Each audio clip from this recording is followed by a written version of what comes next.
Jaya Radha Madhava Jaya Kunja Bihari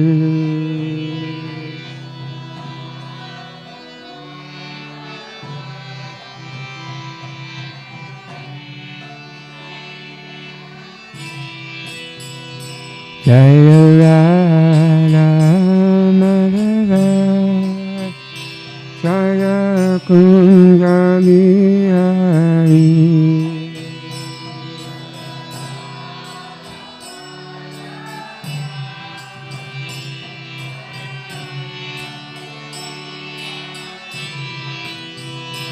Jaya Gopi Chandra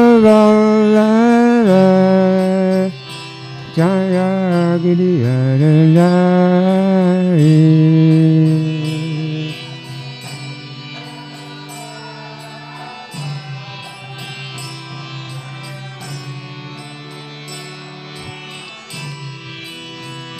Jaya Gopi Chandra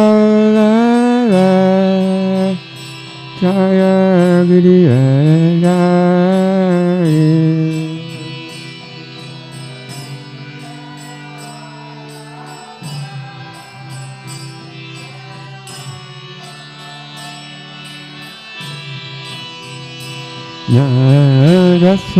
Yasodananda Bhajajanarandana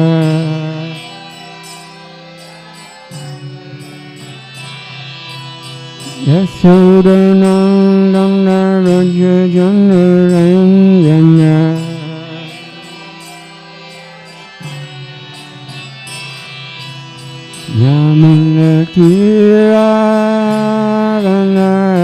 Yamanakiradanachari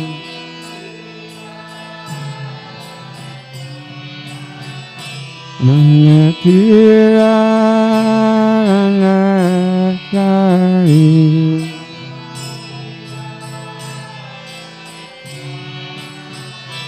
Jaya Radha Madhava Jaya Kunja Bihari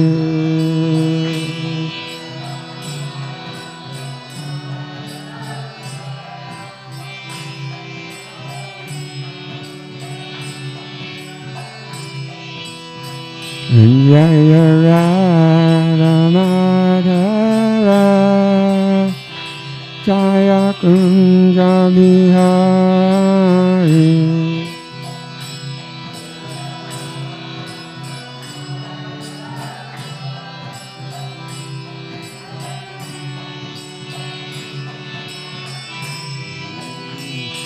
Hare Krishna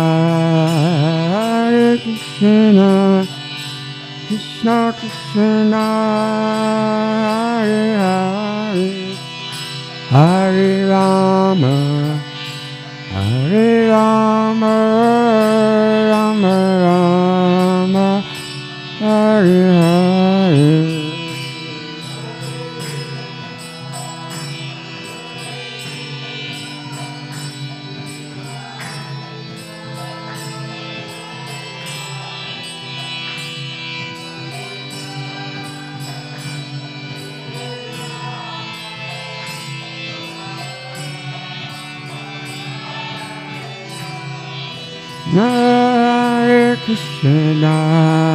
Hare Krishna, Krishna Krishna, Hare Hare, Hare Rama, Hare Rama, Rama Rama, Hare Hare.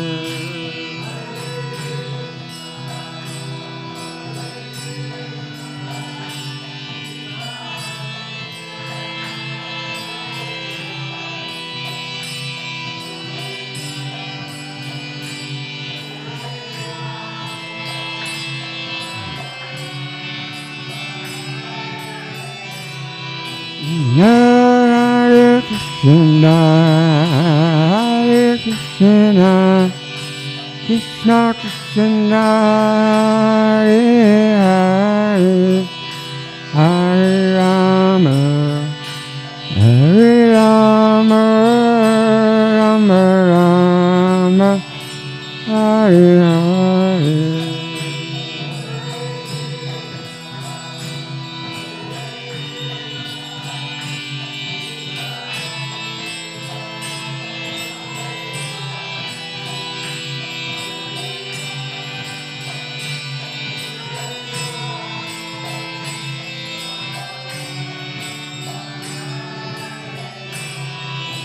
Hare Krishna, Hare Krishna, Krishna Krishna, Hare Hare, Hare Rama, Hare Rama, Rama Rama, Hare Hare.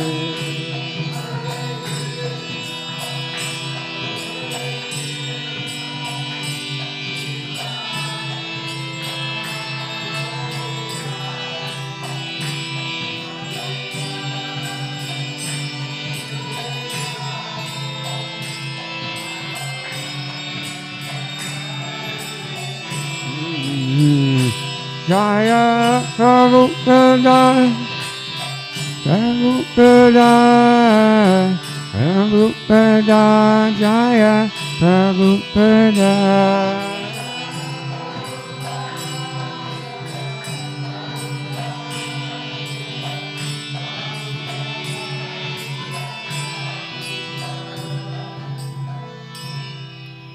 Jai Shri Shri Radha Govinda Hare Krishna Ram Gira Shri Shri Gonitai Ki Jai Srila Prabhupada Ki Jai Shri Chaitanya Charitamrita Ki Jai Nitai Garuda Premanandi.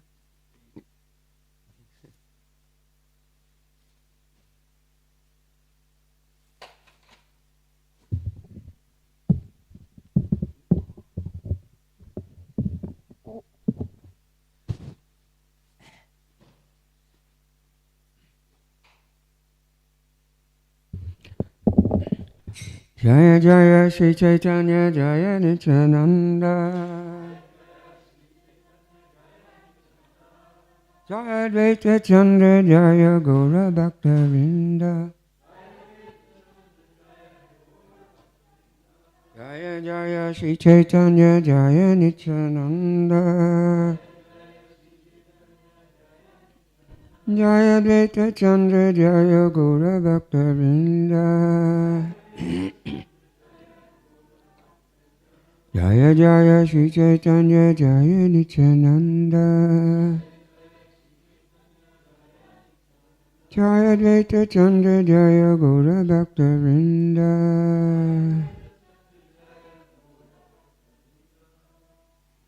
Saving from the Adi Lila, chapter 17, text 52.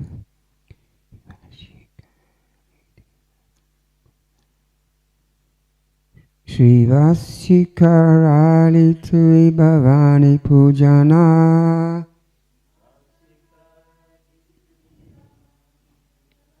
Koti Janmaka Bhikoro Raravi Patana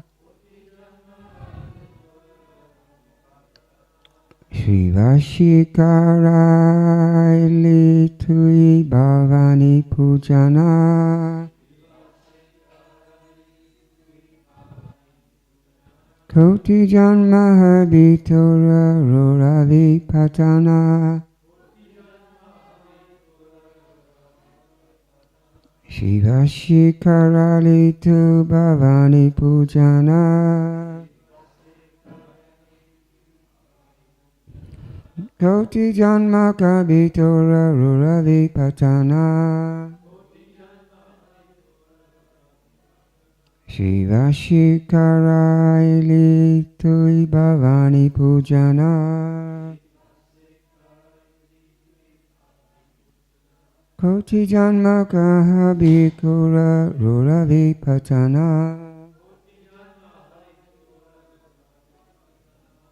Somebody else?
Srivasi unto Srivas Thakur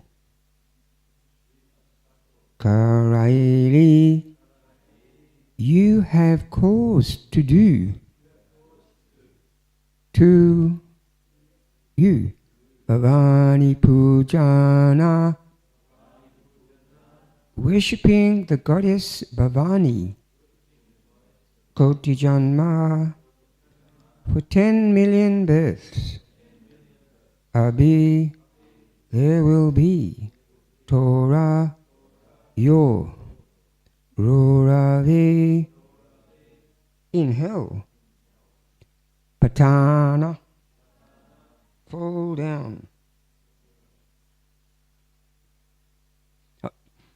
Translation and purport by His Divine Grace A.C. Bhaktivedanta Goswami Maharaj Srila Prabhupada Ki Jai.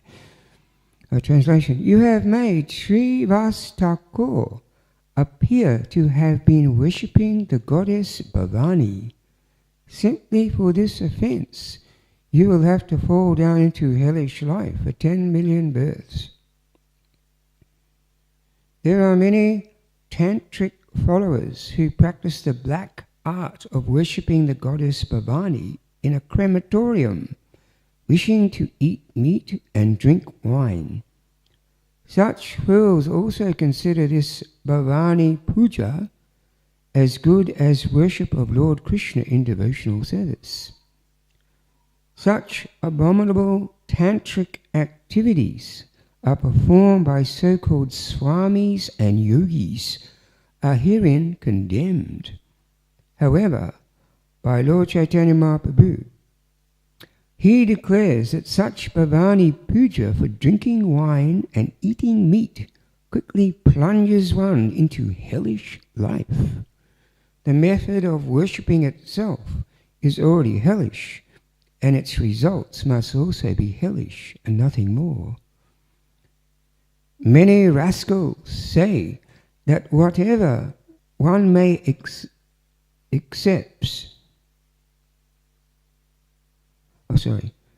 Many rascals say that whatever way one accepts, one will ultimately reach Brahman. Yet we can see from this verse how such persons reach Brahman. Brahman spreads everywhere, but appreciation of Brahman in different objects leads to different results. In Bhagavad Gita, the Lord says, Ye yata mam prabhadyanti tam stataiva bhajani aham. I reward everyone according to his surrender unto me. Mayavadis certainly realize Brahman in certain aspects. Realization of Brahman in the aspect of wine, women and meat is not the same realization of Brahman that devotees achieve by chanting, dancing and eating prasadam. Mayavadi philosophers, being educated in paltry knowledge, think all sorts of Brahman realization are one and the same, and do not consider varieties. But although Krishna is everywhere by his inconceivable potency, he is simultaneously not everywhere. Thus, the Brahman realization of the tantric cult is not the same Brahman realization as that of pure devotees. Unless one reaches the highest point of Brahman realization, Krishna consciousness, he is punishable. All people except Krishna conscious devotees are to be some proportion pashandis or demons, and thus they are punishable by the Supreme Lord, the personality of Godhead. Yes. Jai Jai Amaganti Marandasya Janandana Salakaya Chak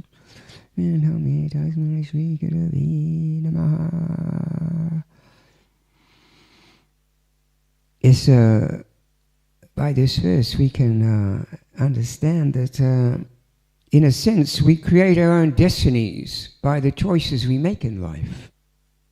You know, choices and decisions are something we're making every moment. And in Bhagavad Gita, Krishna tells us the most important choices we want to make are choices in regard to our highest well-being, our spiritual well-being. It's all part of loving yourself, respecting yourself, taking yourself more seriously, catering for your real self-interest, planning out your best future so that your life will be more meaningful and your destiny will be more beautiful. So we see, yes, we are the makers, we are the architects of our own futures, our own destinies. That life is not just so simplistic that whatever we feel is good is actually good for us. Just like just like some people think smoking cigarettes is very good, very nice. They get a lot of pleasure from smoking cigarettes. But 20 years down the line, when they're sitting in the cancer ward with half their throat cut out, they might think, well, maybe it wasn't such a good thing. So life is not so simplistic that whatever we feel is good for us. Just similarly, people, young children, young kids, they don't want to go to school. A lot of them, they just want to stay home and play. And they don't want to eat good food. They just want to eat, they just want the dessert, right? They just want to eat chocolates and lollies. And if the parents just let them do what they wanted to do, then, 20 years down the line, they'd be just totally uneducated people with probably no teeth from just eating chocolates and lollies. So yes, life is not just so simplistic that whatever we feel is good for us. There's some people, just like we're reading in this verse, people are performing all this very unbona fide forms of worship, and they're eating meat, they're drinking wine, etc., and they're thinking this is very good. We're going to get a good result from this. We enjoy this. Yes, it's so the laws of karma are working. Actually, there's one really nice story in the Chaitanya Charitamrita about, Lord Chaitanya and his followers. They were doing the kirtan party, and the Harinam. And they were chanting through the towns and through the villages. And they saw a lake there in the nearby distance. And in there with this lake, there was some cows there, and they were making this very strange noise. And, they were like they were really frightened, these cows. And Lord Chaitanya asked his followers, why are the cows making so much noise? And Gopal replied, there's a crocodile in this lake, a big crocodile, very dangerous crocodile. And these cows are worried that when they go to drink the water from the lake, this crocodile is going to try and get them. And they do that, the crocodiles. Actually, there was something on the internet, with this, I think it was up North Queensland. Actually, this horse was drinking from this lake or a pond. Suddenly a big crocodile, the biggest crocodiles, just came up and just took the whole horse's head.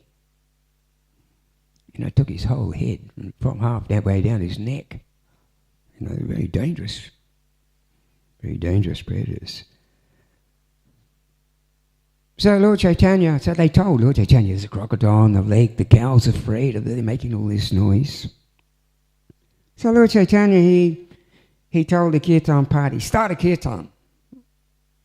And after a while, the crocodile came out of the lake, this big, dangerous crocodile. And he came to the surface and he swam to the edge of the lake, and then he climbed out of the lake, up on the bank, and then he just started running towards Lord Chaitanya.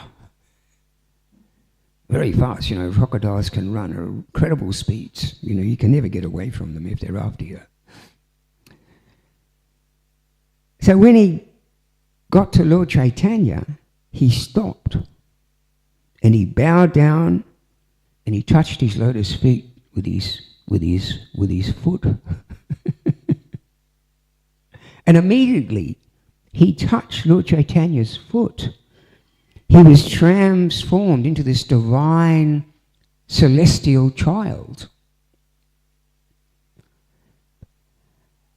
And Lord Chaitanya said, what happened? Now, who are you? And the divine child said, I'm a resident of Indraloka. In that world, I am only 5 years old. I'm just a little boy. So once I saw this sage, he was sleeping in the forest. And I was a naughty boy. I decided, just for fun, I'll cut his hair. But I didn't know that rishi was Devasa Muni. Devasa Muni, he gets very angry. He's very, he's a yogi, but he's famous for getting very angry. And when he woke up and he noticed his hair was cut, that Devasa Muni, the boy said, that the Devasa Muni, he cursed me to become a crocodile because I like cutting things. And when I heard this curse, I told him, I'm sorry, Devasa, I didn't mean it. I was just being a playful child. I didn't know. I don't want to be a crocodile. Please take back the curse. Devasa said, I'm sorry, I can't take back the curse. You have to become a crocodile. But I will give you a special benediction. I'll give you a way which you can attain liberation from that crocodile body. You will be a crocodile until the Kali Yuga comes. And when Lord Chaitanya comes, if you touch his lotus feet, you'll be free from that curse. So I've been waiting here in this lake, in this crocodile body for yugas. Hundreds of thousands of years for you to come. Then he circumambulated the Lord 4 times. And meanwhile, what happened is his parents, they came down from Indraloka and they started chastising him, because he's just a 5-year-old boy. Like the whole time he was on the earth had only been just like a year in Indraloka. And they said, you naughty boy, why are you giving people trouble? Come back home. And they took him back to Indraloka in their celestial airplane. So yes, this is just one story about, how people, they create their own destinies, by the choices they make, by their activities. Yes, the laws of karma. It's amazing. I mean, in this world, we see at the present time, we're seeing a lot more tension for years. It's not such a peaceful time. Rather, it's a very turbulent time, and we're all fastening our seatbelts and hoping that everything is going to be okay. Not only political and economic tension, but we see nature is coming up with some intense outbursts. Even just over the last 10 years, 20 years, tsunamis, floods, tornadoes, cyclones, earthquakes, volcanoes, droughts, diseases, fires, epidemics. The list goes on. So many wars. Not such a peaceful time. And we're hoping everything's going to be okay. And it can be. The Bhagavad Gita gives us some insights into the situation. explains how the laws of karma, which act automatically, are working. You know, the principles of karma are very simple to comprehend, but the details of how karma operates can be very complex. You know, as inhabitants of this planet, we cannot afford to simply ignore the deepest causes of all these crises, which is the laws of karma. The word karma actually literally means action, and the laws of karma refers to our actions and reactions we set in motion when we do something. You know, the great scientist Isaac Newton, you know, he had his third law of motion, that for every action there's an equal and opposite reaction. Similarly, this scientific law explains the principles of karma. It's a natural law, just like the law of gravity. You know, if you hold something up and you drop it, let it go, it falls down automatically. You can't reverse the laws of karma, the laws of gravity. Similarly, you cannot reverse the laws of karma. So these laws of karma, they act, whether you believe in the laws of karma or not. We may think of karma as kind of like one aspect of the universe that realigns itself in response to how we live in the universe. Whatever action we perform, good or bad, is like planting a seed that will eventually grow and produce a corresponding reaction. So our bhakti scriptures, they teach us that karma works not just individually on each person, but also collectively. Prabhupada talks about this, national karma. If I cause pain to another living being, I'll get a reaction in this life or the next life. And if we, as a nation, cause pain to others, similarly, as a nation, we'll get reaction. It is all based on universal laws and principles which govern the universe. And just like at the moment we see, so many people are dying in these wars. Okay, someone told me there's like 35 wars going on at the moment. Especially we see this one in Russia and Ukraine. Actually, so many devotees have actually died in these wars just recently. And Prabhupada mentions that these wars, where there's so much suffering involved, is a result of people killing the cows. Actually, statistically, there's like 60 billion innocent creatures. I suppose cows, birds, ducks, pigs, goats, fish. So many different living entities. There's like 60 billion are slaughtered every year. And generally, it's because people, they like the taste of meat.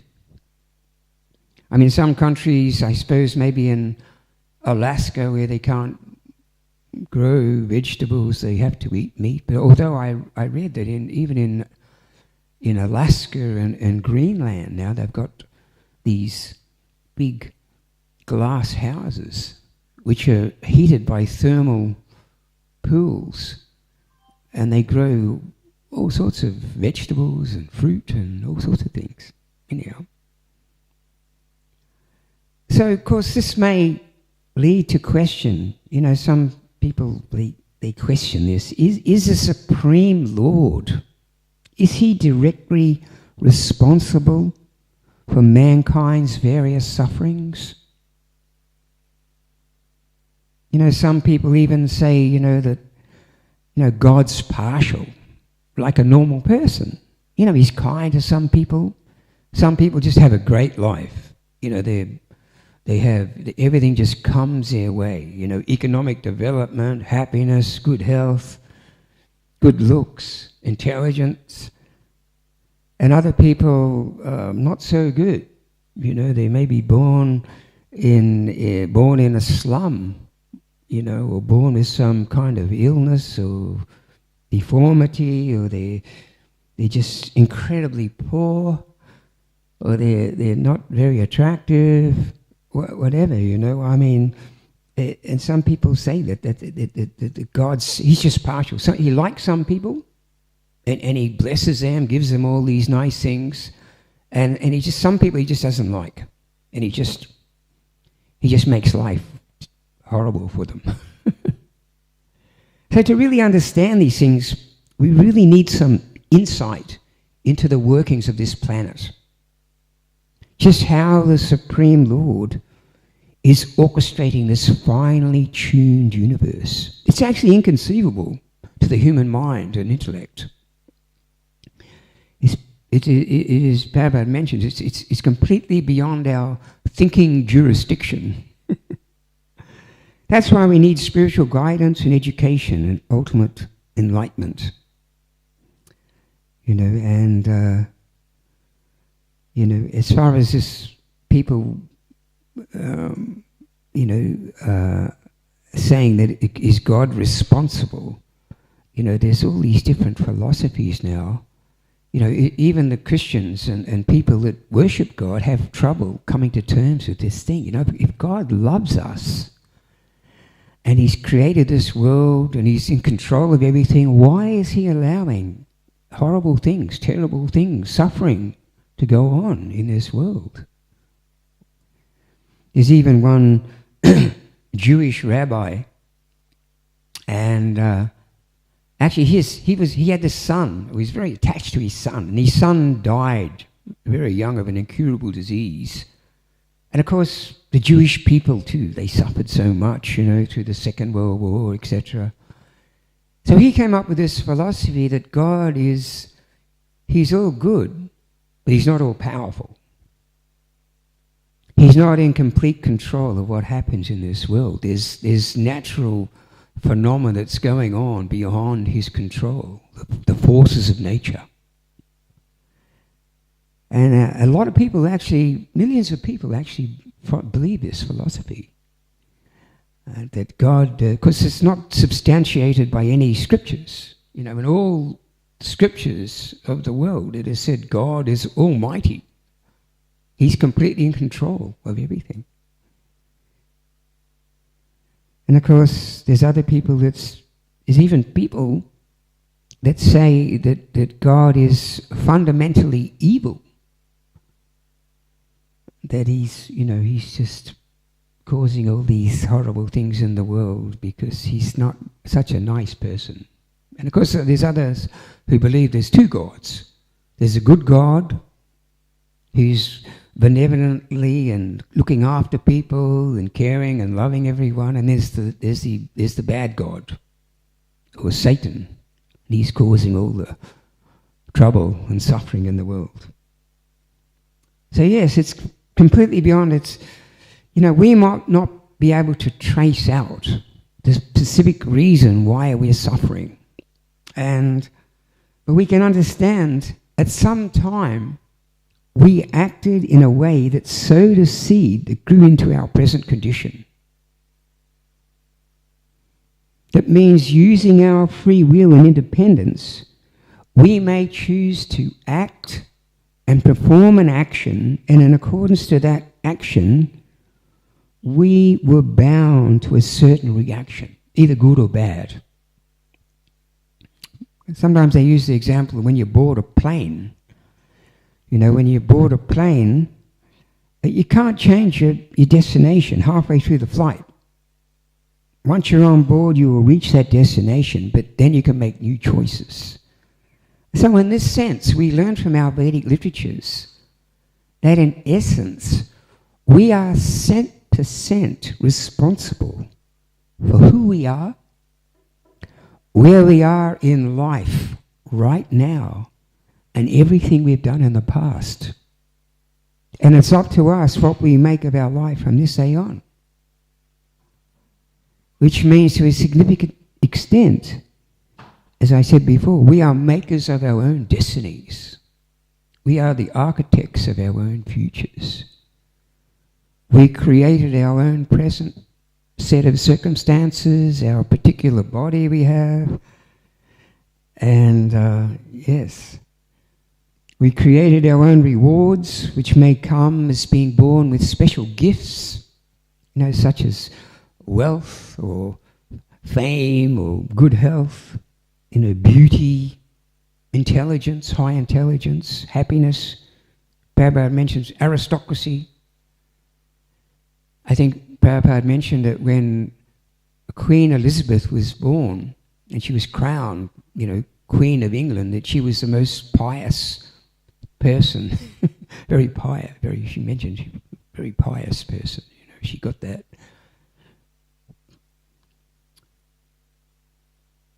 So we create our own punishments, which may come as various forms of misery and setbacks in life. And I know myself, before I became a devotee, I was suffering in so many different ways. Even as a child, I was having accidents all the time, breaking my arm, breaking my leg. It was just ongoing, And then it's amazing because, as Krishna says in Bhagavad Gita, when you surrender unto me, I take away the results of your sinful activities. I take away your bad karma. I neutralize the effects of that heavy karma. Of course, Prabhupada did mention is this, just like when you turn off a fan, there's still spinning. So similarly, there may be a little residual result of karma there. And some people use just like if you cut your finger when you're cooking. In real life, if you weren't a devotee, you may have lost your whole arm or something. Yes. And as far as Krishna goes, he declares in Bhagavad Gita that he's not envious of anyone. He's equal to all.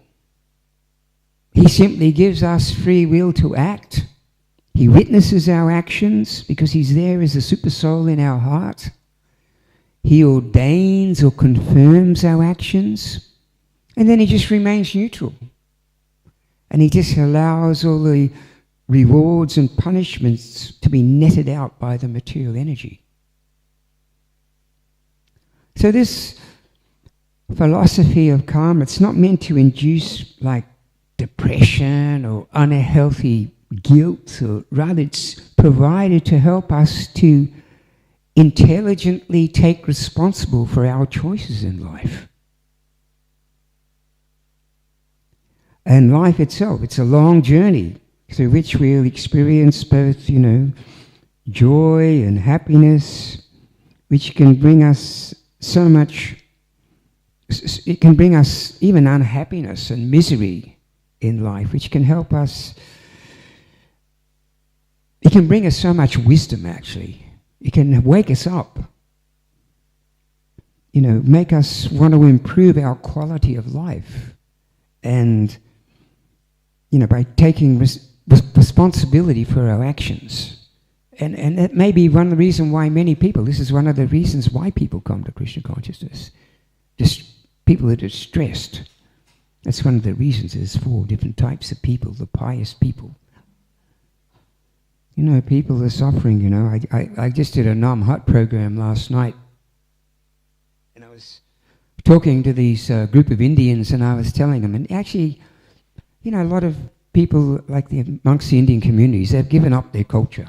They just want to be they just live complete Western way of life. And then I mentioned to them, I said, so many people, they have a nice home, they have a nice car, they have a nice family, they have a nice food. They have so much material comfort. But in their hearts, they feel there's something missing. They're not happy. And when I said that, I looked at their faces and I could see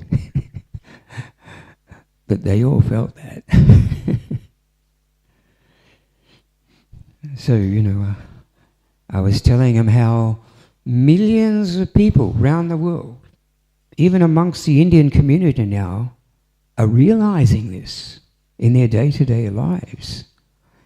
And it's bringing them back to their culture, bringing them back to their religion. Just like I was just in Vrindavan, last week, and they opened the door, the gates, the front gates of the temple to Mangalati. 1,000 people come in. The temple room is absolutely packed. You can't move. Yes. Yeah, Srila Prabhupada has saved us, and he's also saved the people of India. All the people, especially the young people, who are into this whole Bollywood lifestyle now. By the mercy of Prabhupada and his dedicated followers, he's bringing them back. We're bringing them back to their culture. So, spiritual training and education can help us make the wise choices in our personal behavior, which will naturally make our life more meaningful and our destiny, our karma, more beautiful. By taking up spiritual practices such as hearing from sacred literatures, chanting sacred mantras, having good association with spiritually minded friends who share our aspirations, we can build that strength necessary to even resist, you could say, temptations that lead to negative karmic reactions in the future. We can actually develop the strength within ourselves to live the purest spiritual and godly life. And bhakti yoga is a practice that takes us even beyond the laws of karma and its effects. Bhakti is based on living in harmony, complete harmony with nature, with the universe, with each other, and with the Supreme Lord. And all activities offered in Bhakti Yoga for the pleasure of the Supreme Lord, they produce no karma at all, only good karma. Very good karma. They nourish the seed of pure, divine, spiritual love. And through this Bhakti Yoga, we'll gradually realize, perceive that beyond life's ups and downs is the loving hand of our Supreme Friend, Krishna, protecting us, empowering us, giving us ultimate shelter, real freedom, and opportunities for progress in our spiritual journey. And I know Radhanath Swami talks about this karma. He tells us, he explained once that as our devotion burns brighter and brighter, the complicated, intricate conditions of karma, this karmic shell or coverings we've spent lifetimes developing, is eventually burnt away completely, and the soul, our true spiritual self, will shine forth. So we all have that karmic shell, those coverings we've spent lifetimes just developing, this through total ignorance, which covers our original pure spiritual nature. So as we go on practicing Krishna consciousness, gradually just that karmic, all those karmic shells are burnt away. Yes. So understanding the laws of karma or nature's laws, it's not meant to. It's not simply meant to judge ourselves or others, or make blanket assumptions about one another's sufferings. Like seeing someone suffering and you think, wow, that person must have been very sinful in their past life. It's not meant for that. Understanding the laws of karma means looking beneath the surface of how this world operates. The subtle mechanics of creation. And understand that, as I said, There's a famous saying by Riddhananda Maharaj that life is not so simplistic that whatever we feel is good for us. Life is vastly more complex. Yes, that nature holds us responsible for our actions.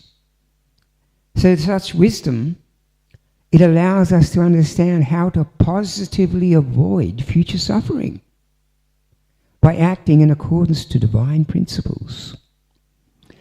And when you think about the state of the world today, you can see that it's through the world, the future of the world is really dependent on receiving this knowledge and understanding. As we were talking before, there's so many horrible things going on in the world today as a result of people just acting in complete ignorance of the laws of karma, of the principles of religion. So many horrible reactions, so much suffering now in humanity.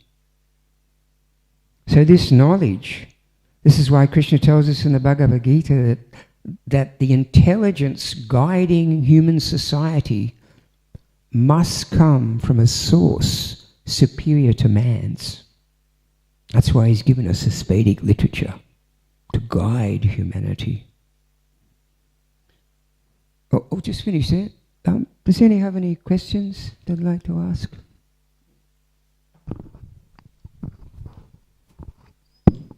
Thanks for the class, Garuda. So we have to take action, we have to take responsibility for our actions, but I know for me personally, when things happen to me and when I do things that I don't actually want to do when I'm in a conscious state, it feels like I'm actually getting dragged to do that thing, that I'm not actually making a conscious decision to do these things. So how do we actually get over doing things that we don't actually want to do and we know that are not good for us but still feel like it's...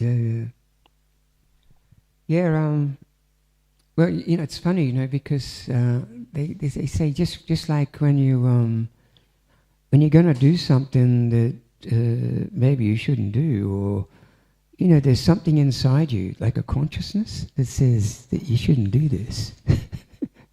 You ever experience that? Something inside you that says, no, don't do that. Or even sometimes there's like a little voice inside you that says, that tells you to do something, and then you don't do it. But then later you thought, oh, I should have done that. There's something inside me told me I should have done that. I should have made... That's a super soul. That's Krishna in the heart. He's also our consciousness. He's our consciousness. He's telling us. He's telling us, that he makes us feel like if we're doing something that we know we shouldn't be doing, or that, and something inside us tells us, don't do that. That's Krishna. So we have to try and listen to that intelligence that Krishna's trying to give us. But spiritual strength, it comes through our spiritual practices. Chanting our 16 rounds, associating with devotees, readings from a Bhagavatam. You have to have a good, strong sadhana. That's what really gives us the spiritual strength, and there's so much emphasis on, just like we had, I wasn't here, but we had Mahatma Prabhu, and he gives those seminars on the chanting of the holy name and how to get the maximum benefit from chanting. Like he says, if you're going to spend 2 hours chanting your rounds, you might as well chant really good rounds and get the most benefit from it, rather than just chanting mechanically and robotically and just, allowing the mind to race here, there, and everywhere. But, since you're going to spend that time chanting, why not put the effort into chanting really good, attentive rounds? And then also,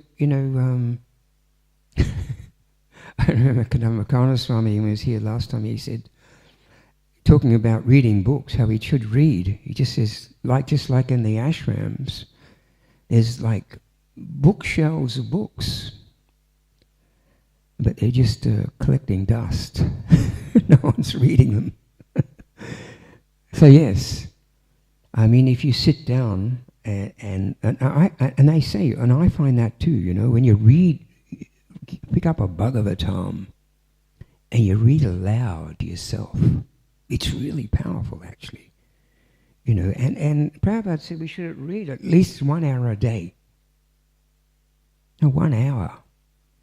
You may break it up, you know, like 3 20 minutes or 2 half hours, but just sit down and just read. And I tell you, you can feel the effect of that Bhagavatam. You know, you can feel it. Very powerful. Because, you know, when you're reading the Bhagavatam, you're directly associating with Krishna himself. And that through that association, it's very, very powerful, very purifying.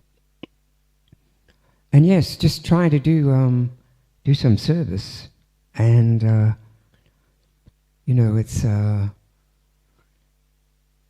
you know, we have and trying to do some, if we can, trying to do some kind of preaching.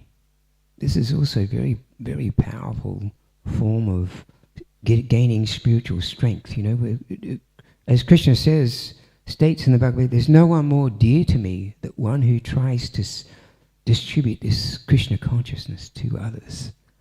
And then just by that, and even when you go out, and even if you just distribute one book to someone, as soon as that book goes out, you just feel this euphorial feeling inside you. It's just amazing. It's just like Krishna instantly reciprocating with you. A very beautiful feeling, you know, going out in Harinam, book distribution. And of course we have so many people coming here as guests, and they're inquisitive too, to know what we're doing here, what we're going on. You know, we should share our experiences in Krishna consciousness with others that we find, what we meet. Yeah, all these things, you know, they're very important, you know, and we have to, we as devotees, we're trying to refine and purify our consciousness. And therefore we try and avoid negative influences. And you can see that, you know, you can see people, you know, and it's coming through the media, you know, television, movies, the internet, all this stuff on Facebook and YouTube, and it's just pouring out. And if we spend so much time trying to purify our consciousness and elevate our consciousness and refine our consciousness, so to go back and indulge in all this media propaganda and just recontaminate our consciousness, it's going against what we're trying to achieve. You know what I mean? It can weaken us, it can influence us in so many negative ways. So we try and protect ourselves from these influences, this contaminated materialistic propaganda that's just coming out, flooding the world. And it's just completely controlling people. So I think, yes, spiritual strength. We got to really protect ourselves and really keep a really strong sadhana, you know, and that's what gives us our spiritual strength. That's what helps us, you know, because higher than the mind is the intelligence. So we have to spiritualize the intelligence to control the mind, to control the senses. Is that okay? Okay. Does anyone else have any questions? Jai Srila Prabhupada ki jai. Srima Chaitanya Charitamrita ki jai.